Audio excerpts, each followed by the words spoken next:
Vítám vás u nového pořadově 5. videa, ve kterém se podíváme na řešení krizové situace muž přes palubu.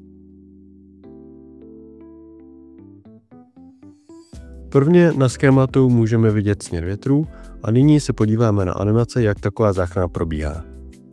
Zde můžeme vidět, že nám člen posádky spadne do vody. Následně katamaran trochu poodjíždí a vykonává obrat proti větru. Proč obrat proti větru si vysvětlíme později. Následně se k cíli přibližujeme pod plutím. Na poslední chvíli, když už jsme u cíle, katamaran stočíme strmě přímo proti větru, čímž jej zastavíme. Nyní se již podíváme na samotný postup. Celý manévr samozřejmě začíná pádem do vody nebo minutím objektu, se kterým manévr nacvičujeme. Stěžením je samozřejmě snažit se nepřestávat sledovat cíl. Poté, pokud je to nutné, provedeme mírnou úpravu kurzu, nejlépe na boční vítr, ať máme alespoň nějakou rychlost a jistotu, že zvládneme otočku. Poté již vykonáme samotný obrat, ovšem v tomto případě bez přehození kosatky. A začneme se postupně přibližovat k cíli. K cíli si přibližujeme pod plutím a při finálním přiblížení vyostříme příč přímo do větru, čímž katamaran velmi zpomalíme, ne-li úplně zastavíme. Poté si již osoba z vody může nalézt nebo vyndáme objekt, se kterým jsme trénovali a následuje odplutí. Nyní se již na samotný průběh manévru podíváme na videu. Jak můžeme vidět, zde trénujeme s bojkou. Bojka je ideální na první pokusy tohoto manévru, vzhledem k tomu, že se jedná o statický objekt ve vodě. Jak vidíme, tak se bojku snažím sledovat co nejvíce i hned po jejím minutí, abych neztratil vizuální kontakt. Zrovna jsem byl na vhodném kurzu, takže nebyla nutná jeho úprava a poté následoval samotný obrat. Proč tedy nepřehazujeme kosatku?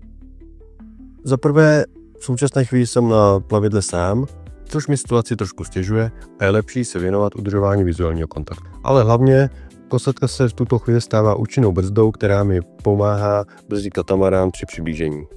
Nyní se již díváme na závěr manévru, kdy se přiblížíme pod plutím a jak můžete vidět, vyostřím přímo do větru a katamarán téměř zastaví. Nyní se na celý průběh manévru podíváme ještě jednou, a to z pozice zachráněného. Nyní můžeme krásně vidět, že můj kolega provedl mírnou úpravu kurzu přímo na boční vítr, tak aby nabral trochu rychlost a měl jistotu zvládnutí obratu. Nyní již vykonává obrat proti větru, zde mu krásně přeskočí kosatka, kterou ovšem nepřehazuje na druhou stranu. Následně se již ke mně pomalu přibližuje.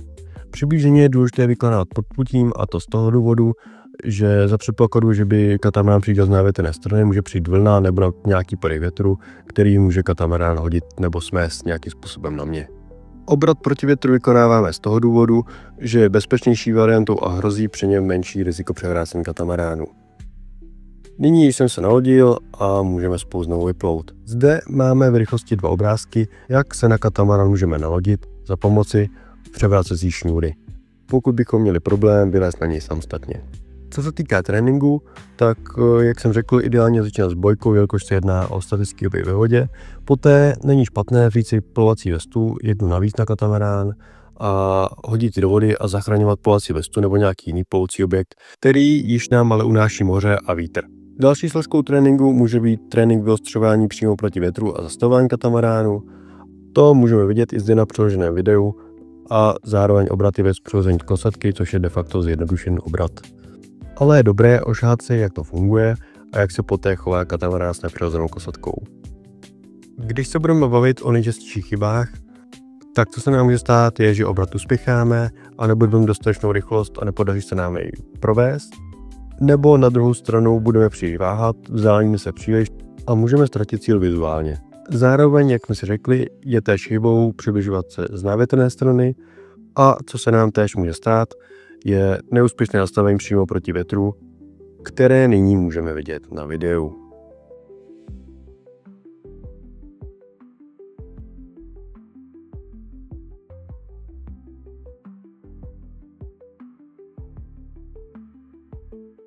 Na závěr se přesuneme k metodice. Důležité je postupovat systematicky a začít třeba teoretickým nákresem, který může být klidně do písku. Následně ve vodě, jak jsme si řekli, ideálně začít s bojkou, poté se přesunout k plovacímu objektu typu vesta nebo nějaký míč.